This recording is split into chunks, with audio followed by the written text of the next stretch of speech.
জানিয়ে দিব এই মুহূর্তে আমাদের হাতে এসেছে বাংলাদেশের গুরুত্বপূর্ণ আপডেট সংবাদের শিরোনাম। শুরুতেই থাকছে রাজনৈতিক দলকে নিষিদ্ধ করে কোনো সমাধান হয় না বলছে বিএনপি নেত্রী রুমিন ফারহানা। আরও জানাবো খালেদা জিয়ার অসুস্থতায় শুধু বিএনপি নয় সারা দেশের মানুষ উদ্বিগ্ন। এদিকে দলের নির্ধারিত ব্যক্তি ছাড়া কারোর কথায় কান দেবেন না বলছে বিএনপি নেতা ডাক্তার জাহেদ। আরও জানাবো বিএনপি এনসিপির মধ্যে ঐক্য প্রয়োজন নাসিরউদ্দিন পাটোয়ারি।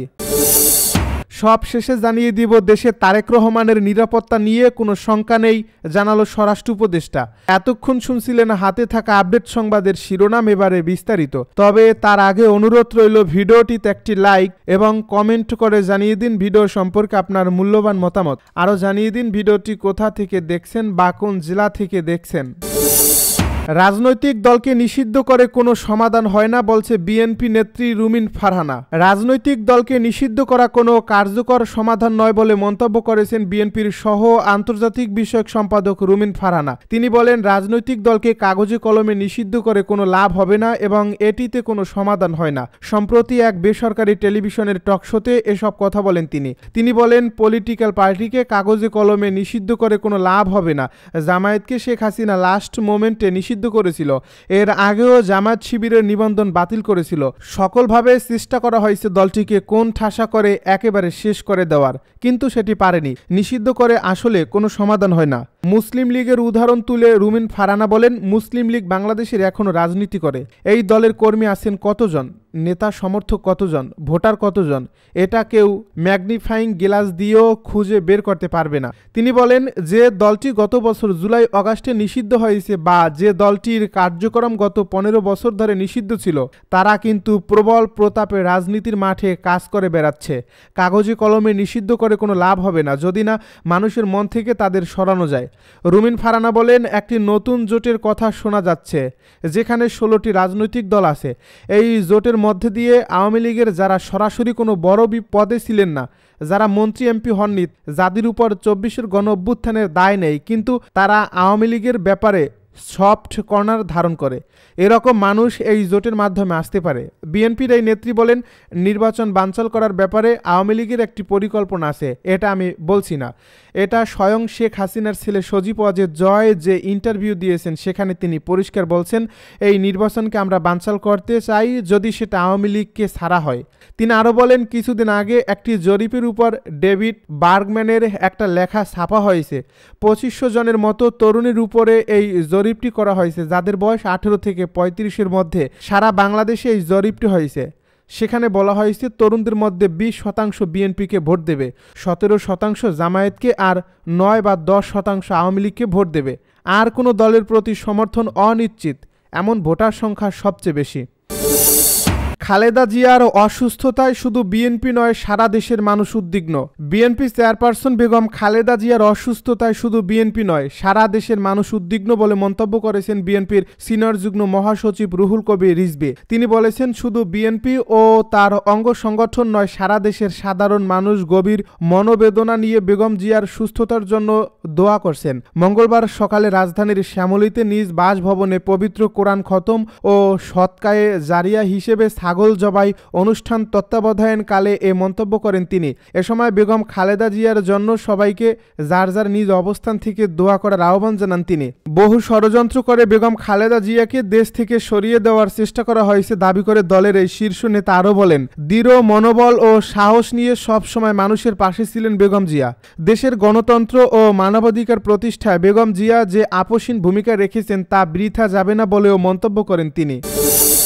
দলের নির্ধারিত ব্যক্তি ছাড়া কারোর কথায় কান দেবেন না বলছে বিএনপি নেতা ডাক্তার জাহিদ। রাজধানীর এভারকেয়ার হাসপাতালে চিকিৎসাধীন বিএনপির চেয়ারপারসন ও সাবেক প্রধানমন্ত্রী বেগম খালেদা জিয়ার চিকিৎসা সংক্রান্ত যে কোনো তথ্য পেতে দলের নির্ধারিত ব্যক্তি ছাড়া কারোর ব্রিফিংয়ে কোনো কান না দিতে গণমাধ্যমের প্রতি আহ্বান জানিয়েছেন তার ব্যক্তিগত চিকিৎসক অধ্যাপক ডাক্তার AZM জাহিদ হোসেন। মঙ্গলবার দুপুরে হাসপাতালের সামনে এক ব্রিফিংয়ে এই আহ্বান জানান তিনি। ডাক্তার জাহিদ হোসেন বলেন, আমাদের দলের পক্ষ থেকে জানানো হয়েছে আমাদের দলের সিনিয়র যুগ্ম মহাসচিব রুহুল কবির রিজভী ম্যাডামের স্বাস্থ্য ব্যতীত অন্যান্য বিষয়ে আপনাদের মাঝে মাঝে ব্রিফ করবেন। আমি ডাক্তার AZM জাহিদ হোসেন, দলের একজন কর্মী, আমি আপনাদের ওনার স্বাস্থ্য নিয়ে ব্রিফ করব। তিনি বলেন, এর বাইরে আপনারা অন্য কারো ব্রিফিংয়ের প্রতি কোনো ধরনের কান না দেওয়ার জন্য দল আপনাদেরকে অনুরোধ করছে। আপনারা যদি এটা মানেন, ফলো করেন, তাহলে আর কোনো গুজব ছড়ানোর সুযোগ থাকে না। গত 23 নভেম্বর থেকে এভারকেয়ার হাসপাতালে বিএনপি চেয়ারপারসন বেগম খালেদা জিয়া চিকিৎসাধীন। সেখানে পরীক্ষা নিরীক্ষায় ফুসফুসি ইনফেকশন ধরা পড়ে। পরে তার অবস্থা সংকটময় বলে বিএনপির পক্ষ থেকে জানানো হয়। এরপর গত বৃহস্পতিবার থেকে বেগম খালেদা জিয়াকে ক্রিটিক্যাল কেয়ার ইউনিটে নিয়ে চিকিৎসকরা নিবিড়ভাবে চিকিৎসা সেবা দিচ্ছেন। বিএনপি এনসিপির মধ্যে ঐক্য প্রয়োজন, নাসিরউদ্দিন পাটোয়ারী। বিএনপি ও জাতীয় নাগরিক পার্টিকে গণতান্ত্রিক জাতীয়তাবাদী ধারার দুই শক্তি হিসেবে উল্লেখ করে দুই দলের মধ্যে ঐক্যের প্রয়োজনীয়তা তুলে ধরেছেন নাসিরউদ্দিন পাটোয়ারী। মঙ্গলবার ফেসবুকে দেওয়া এক পোস্টে এনসিপির মুখ্য সমন্বয়ক ঐক্যের জন্য কিছু শর্ত তুলে ধরেছেন। তিনি লেখেন, বাংলাদেশের রাজনৈতিক সংকটকে আমরা বহুদিন ধরে ব্যক্তি ও দলের সংকট হিসেবে দেখার ভুল করছি। এই সংকট বেগম জিয়া বা তারেক জিয়ার নয়, এটি এক গভীরতর রাষ্ট্রগত সংকট যা ব্যক্তি নির্ভর ব্যাখ্যার ঊর্ধ্বে। পরিবারতন্ত্রের যে দুর্বলতা দীর্ঘদিন বিএনপিকে জর্জরিত করেছে, সেই জায়গায় সংস্কারের পথ আমরা ইতিমধ্যে স্পষ্ট করেছি, যার ফলে বিএনপি যখন জনগণের কাছে তার ঐতিহাসিক আবেদন হারিয়েছে, তখন তারা অবলম্বন খুঁজছে প্রতিষ্ঠানের ছায়ায়। তবুও আশা করে নতুন প্রজন্ম যদি সত্যিই জেগে ওঠে, তারা পরিবারতন্ত্রের গণ্ডি ভেঙে আবারও জনপদের রাজনীতিতে ফিরতে পারে। ভারতের কংগ্রেসও আজ একই পথে হাঁটছে, পরিবারতন্ত্রের শিকল ভেঙে পুনর্গঠিত হওয়ার পথ। তিনি লিখেন, বাংলাদেশের প্রকৃত সংকট কোনো দল নয়, দুই ধারার আধিপত্যবাদ, মুজিববাদ ও মওদুদিবাদ। গত 5 দশক ধরে ভারত পাকিস্তানের রাজনৈতিক প্রক্সি যুদ্ধের এক দীর্ঘ ক্ষেত্র ছিল বাংলাদেশ, যার নিয়ন্ত্রণে ছিল কখনো মুজিববাদ, কখনো মওদুদিবাদ। এই দ্বৈত আধিপত্যের ফলে আমাদের রাষ্ট্র, সংস্কৃতি, অর্থনীতি ও প্রশাসনিক কাঠামো ক্রমেই ভেঙে পড়ছে। নাসিরউদ্দিন লেখেন, 2024-এর গণ অভ্যুত্থানের পর আমাদের লক্ষ্য ছিল এই প্রক্সি রাজনীতির দাসত্ব থেকে বের হয়ে সাম্য, মর্যাদা ও ন্যায় বিচারের ভিত্তিতে নতুন রাষ্ট্রীয় কাঠামো নির্মাণ। দেশে তারেক রহমানের নিরাপত্তা নিয়ে কোনো শঙ্কা নেই জানালো স্বরাষ্ট্র উপদেষ্টা। দেশে বিএনপির ভারপ্রাপ্ত চেয়ারম্যান তারেক রহমানের নিরাপত্তা নিয়ে শঙ্কার কোনো কারণ নেই বলে জানিয়েছেন স্বরাষ্ট্র উপদেষ্টা লেফটেন্যান্ট জেনারেল মোহাম্মদ জাহাঙ্গীর আলম। মঙ্গলবার সচিবালয়ে আইনশৃঙ্খলা সংক্রান্ত কোর কমিটির সভা শেষে ব্রিফিংয়ে তারেক রহমানের নিরাপত্তার জন্য স্বরাষ্ট্র মন্ত্রণালয় কী ব্যবস্থা নিয়েছে কিংবা কোনো শঙ্কা আছে কিনা এমন প্রশ্নের জবাবে তিনি এ কথা জানান। স্বরাষ্ট্র উপদেষ্টা বলেন, বিশেষ প্রয়োজন অনুযায়ী সবার জন্যই নিরাপত্তা দেওয়ার প্রস্তুতি রয়েছে মন্ত্রণালয়ের। বাংলাদেশে কারো নিরাপত্তা শঙ্কা নেই। যার যে স্ট্যাটাস অনুযায়ী নিরাপত্তা প্রয়োজন সেই ব্যবস্থা দেওয়া হবে। স্বরাষ্ট্র মন্ত্রণালয় সবার নিরাপত্তায় প্রস্তুত।